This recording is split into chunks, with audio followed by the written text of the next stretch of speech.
Irfan, kenapa kamu nampak malas je hari ni?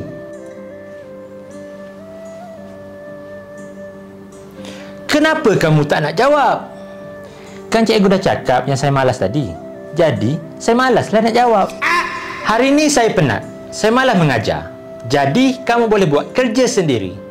Betul ke cikgu? Contoh.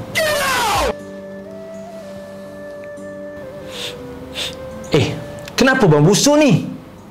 Saya tak mandi, cikgu. Kenapa kamu tak mandi? Sebab kalau kita mandi 10 kali sehari pun, kita tetap busuk di dalam cerita orang lain. Betul juga kan?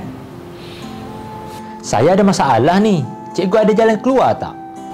Sesungguhnya, jalan keluar bagi orang yang dalam kesusahan adalah pintu. Kalau macam tu, saya boleh keluarlah kan ikut pintu. Kamu ingat saya bodoh ke? Kamu nak ponteng kan? Alah, cikgu dulu pun ponteng sekolah juga kan? Kalau ponteng, kamu nak pergi mana? Pergi dari hidup dia. Kalau macam tu...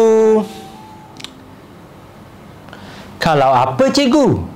Kalau dia rapat dengan kau, bergurau dengan kau, maknanya dia selesa dengan kau. Bukannya dia suka kau. Dunia pasti ada akhirnya. Bintang-bintang pun ada umurnya.